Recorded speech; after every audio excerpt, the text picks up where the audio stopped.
Did you know the first World Cup had only 13 teams? And in 2026, for the first time ever, 48 teams will play. Let's go back to the beginning and see how we got here. The story of the FIFA World Cup begins in 1930 in Uruguay. The tournament was modest by today's standards. Only 13 teams from across the world made the trip, and many European nations refused to travel the long distance by boat. The format was straightforward, small group stages followed by semi-finals, then the final. No complicated brackets, no tiebreakers, just football. But just 4 years later, everything changed. In 1934, hosted by Italy, and again in 1938, hosted by France, FIFA stripped away the groups entirely. There were no group stages at all, just a straight knockout competition from the very first match. Lose once and you were on a boat home. It was brutal, dramatic, and utterly unforgiving. Then came 1950, and with it, one of the most extraordinary moments in football history. Brazil hosted the tournament, and the format was unusual. There was no actual final match. Instead, the top teams competed in a final group stage where the last game between Uruguay and Brazil effectively decided the champion. Uruguay needed only a draw to lose the title. Brazil needed only a draw to win it. In front of an estimated 200,000 fans at the Maracana, the largest attendance ever recorded at a football match, Uruguay won 2-1. That match is called the Maracanazo, one of football's most shocking moments, and a wound the Brazilian nation carried for generations. 1954 is the year the World Cup format as we largely recognize it today was born. Switzerland hosted a tournament of 16 teams divided into 4 groups of 4. The top teams advanced to the knockout rounds, and the structure finally felt organized and fair. From 1958 onwards, every team played every other team in their group, a round-robin format that ensured no side was eliminated by a single bad performance on a single bad day. It was fair, clean, and easy to follow.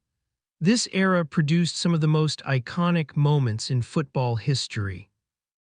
Pelé won his first World Cup in 1958 at just 17 years old, the youngest player ever to do so, and went on to lift the trophy in 1962 and 1970, becoming the only player to win 3 World Cup titles.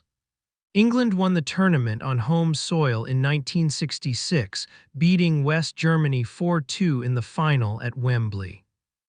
And in 1974, Franz Beckenbauer captained West Germany to the title on home soil, becoming one of the few men to both captain and later manage a World Cup winning team.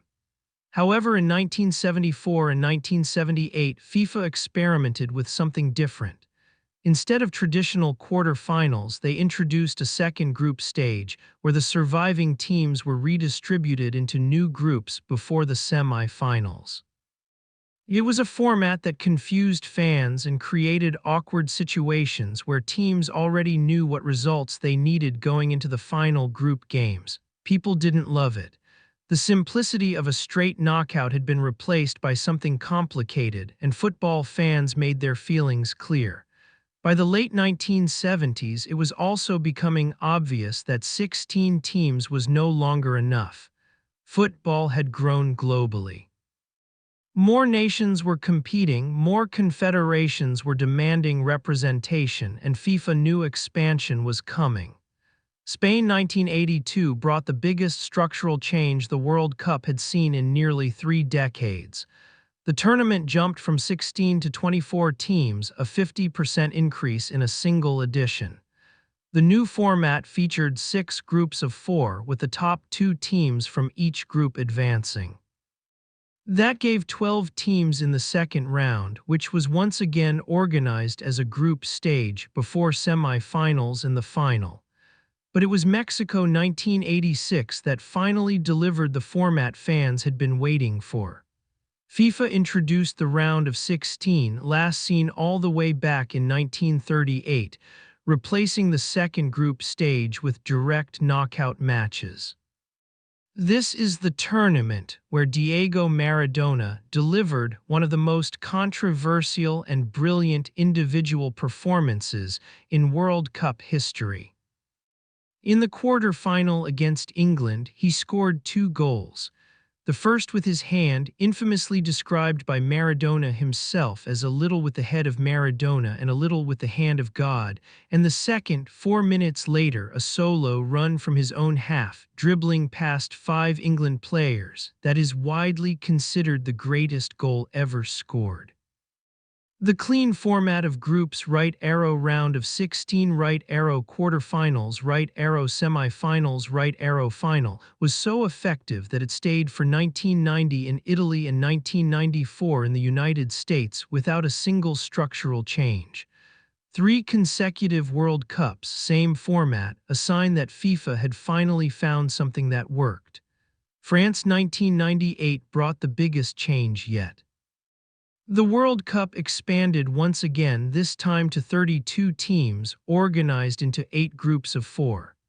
The top 2 teams from each group advanced to the round of 16, and from there the knockout bracket played out to the final. 64 matches in total, clean, logical, and easy for any fan anywhere in the world to follow. This format lasted 7 World Cups, longer than any other format in the history of the competition. From 1998 to 2022, the structure remained completely unchanged. Even as the world around football transformed entirely, streaming, VAR, global broadcasting deals, and a fanbase that grew to billions. France themselves thrived in this era. They won the tournament as hosts in 1998, reached the final in 2006, and won it again in 2018 in Russia before reaching the final once more in 2022 in Qatar, losing to Argentina on penalties in what many call the greatest World Cup final ever played. The 2022 World Cup in Qatar was the last edition under the 32-team format, and it ended on a note of pure drama. Argentina and France played out a 3-3 draw in normal and extra time, before Argentina won 4-2 on penalties, giving Lionel Messi the one trophy that had eluded him throughout his entire career. For the first time ever, 48 teams will play in the 2026 FIFA World Cup.